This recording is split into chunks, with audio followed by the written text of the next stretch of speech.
ತಿಪಟೂರು ತಾಲೂಕಿನ ಹೊನ್ನವಳ್ಳಿ ಹೋಬಳಿ ಮಟ್ಟದ 2ನೇ ಸಾಹಿತ್ಯ ಸಮ್ಮೇಳನವನ್ನು ತಿಪಟೂರು ಗಡಿಭಾಗದ ಬಳುವ ನೇರಲಿನಲ್ಲಿ ಡಿಸೆಂಬರ್ 31ರಂದು ಹಮ್ಮಿಕೊಳ್ಳಲಾಗಿದೆ ಎಂದು ಕರ್ನಾಟಕ ಸಾಹಿತ್ಯ ಪರಿಷತ್ನ ಹೊನ್ನವಳ್ಳಿ ಹೋಬಳಿ ಘಟಕದ ಅಧ್ಯಕ್ಷ ಚನ್ನಬಸಪ್ಪ ತಿಳಿಸಿದರು.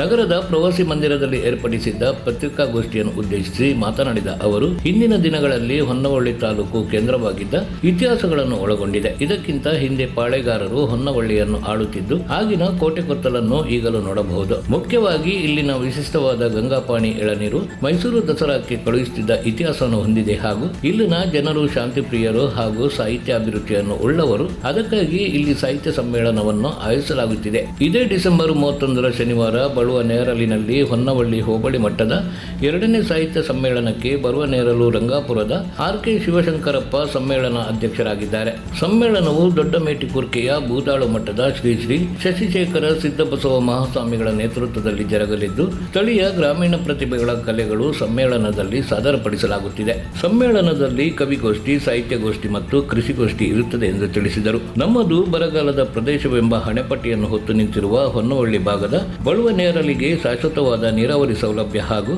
ಇಂತಹ ಸ್ಥಳದಲ್ಲಿ ಎಂತಹ ಬೆಳೆಗಳನ್ನು ಬೆಳೆದರೆ ನಮ್ಮ ಕೈ ಹಿಡಿಯಲಿದೆ ಎಂಬ ಬಗ್ಗೆ ರೈತಗೋಷ್ಠಿಯಲ್ಲಿ ಚರ್ಚಿಸಲಾಗುತ್ತದೆ ಎಂದು ರೈತ ಮುಖಂಡ ಹಾಗೂ ಬಳುವ ನೇರಲು ಗ್ರಾಮ ಪಂಚಾಯತ್ ಸದಸ್ಯ ಸಿದ್ದಯ್ಯ ತಿಳಿಸಿದರು. ತಿಪಟೂರು ಕರ್ನಾಟಕ ಸಾಹಿತ್ಯ ಪರಿಷತ್ ಅಧ್ಯಕ್ಷ ಬಸವರಾಜಪ್ಪ ಮಾತನಾಡಿ, ರಾಜ್ಯಾಧ್ಯಕ್ಷ ಮಹೇಶ್ ಜೋಶಿ ಮಾತಿನಂತೆ ಕರ್ನಾಟಕ ಸಾಹಿತ್ಯ ಪರಿಷತ್ತನ್ನು ಗ್ರಾಮಾಂತರ ಮಟ್ಟಕ್ಕೆ ತಲುಪಿಸಲು ದಿಟ್ಟ ಹೆಜ್ಜೆಯನ್ನು ಇಡುತ್ತಿದ್ದೇವೆ ಎಂದು ತಿಳಿಸಿದರು. ವರದಿ ಆನಂದ ತಿಪಟೂರು.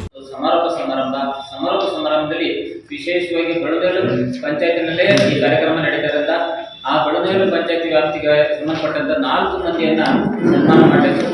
ಹಾಗೆ ಹೊನ್ನವಳ್ಳಿ ಹೋಬಳಿ ವ್ಯಾಪ್ತಿಗೆ ಸೇರಿದಂತ ಎಲ್ಲಾ ಗ್ರಾಮ ಪಂಚಾಯತ್ಗಳಿಂದ ಒಬ್ಬೊಬ್ಬರನ್ನ ಆಯ್ಕೆ ಮಾಡಿಕೊಂಡು ಸನ್ಮಾನ ಮಾಡಬೇಕು ನಿರ್ಧಾರವಾಗಿ ಈಗಾಗಲೇ 10 ಮಂದಿಯನ್ನು ಸನ್ಮಾನ ಮಾಡಲಿಕ್ಕೆ ಒಂದು ಸನ್ಮಾನ ಸಮಿತಿಯ ಮೂಲಕ ಆಯ್ಕೆ ಮಾಡಿಕೊಂಡು ಆ ಒಂದು ಸನ್ಮಾನಕ್ಕೆ ಆಯ್ಕೆ ಮಾಡಲಾಗಿದೆ. ಅವರಿಗೆ ಸಹ ಸಮಾರೋಪ ಸಮಾರಂಭದಲ್ಲಿ ಸನ್ಮಾನ ಮಾಡಲಾಗ್ತದೆ. ಅಲ್ಲದೆ ನಮ್ಮ ತಿಪ್ಪೂರವರಾದಂಥ ಶ್ರೀಧರ್ ಅವರು, ಬಸವರಾಜ್ ಅವರು, ಸ್ವರ್ಣಗೌರವರು, ಹಾಗೆ ಪುರುಷಾಮಿಗಳು ಇವರು ಜಿಲ್ಲಾ ಮಟ್ಟದಲ್ಲಿ ಈಗಾಗಲೇ ಸನ್ಮಾನವನ್ನು ಪಡ್ಕೊಂಡಿದ್ದಾರೆ. ಅವರಿಗೆ ತಾಲೂಕು ಮಟ್ಟದಲ್ಲೂ ಸಹ ಸನ್ಮಾನ ಕೊಡಲಾಗಿತ್ತು. ಇವ್ರನ್ನ ಮತ್ತೆ ನಾವು ಹೋಬಳಿ ಮಟ್ಟದಲ್ಲೂ ಸಹ ಅತ್ಯಂತ ಗೌರವವಾಗಿ ಅವ್ರನ್ನ ಸನ್ಮಾನ ಮಾಡಬೇಕು ಅಂತ ಅವರಿಗೂ ಸಹ ಸನ್ಮಾನ ಕಾರ್ಯಕ್ರಮವನ್ನು ಹಮ್ಮಿಕೊಂಡಿದ್ವಿ. ಇದಲ್ಲದೆ ಸಾಯಂಕಾಲದ ವೇಳೆ ಸಾಂಸ್ಕೃತಿಕ ಚಟುವಟಿಕೆಗಳು, ಸಾಂಸ್ಕೃತಿಕ ಕಾರ್ಯಕ್ರಮಗಳು, ಶಾಲಾ ಮಕ್ಕಳು ಮತ್ತು ಗ್ರಾಮಸ್ಥರು ಇವರೆಲ್ಲರಿಂದ ಆ ಒಂದು ಸಾಂಸ್ಕೃತಿಕ ಕಾರ್ಯಕ್ರಮಗಳನ್ನು ಹಮ್ಮಿಕೊಳ್ಳಲಾಗಿದೆ. ಈ ಎಲ್ಲ ಒಂದು ಕಾರ್ಯಕ್ರಮಗಳನ್ನು ಯಶಸ್ವಿಯಾಗಿ ನಡೆಸಲಿಕ್ಕೆ ನಮಗೆ ವಿಶೇಷವಾಗಿ ನಾವು ಉಲ್ಲೇಖನೀಯವಾಗಿ ಹೇಳಲೇಬೇಕಾದಂಥ ಒಂದು ವಿಚಾರ ಅಂದರೆ ಬಳಿನೇರು ಗ್ರಾಮ ಪಂಚಾಯತಿಯವರು ಅತ್ಯುತ್ಸಾಹದಿಂದ ಎಲ್ಲ ಒಂದು ಸಹಕಾರವನ್ನು ಕೊಟ್ಟಿದ್ದಾರೆ.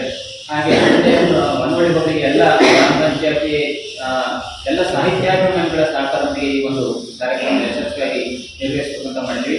ಅಲ್ಲದೆ ಒಂದು ಸ್ಮರಣ ಸಂಚಿಕೆಯನ್ನಾಗಿ ಸನ್ನಿವೇಶದಲ್ಲಿ ಹೊರತರಬೇಕು ಅಂತ ಮಾಡಿ ಈಗಾಗಲೇ ಲೇಖನಗಳು ಎಲ್ಲ ಬಂದಿದ್ದೇವೆ.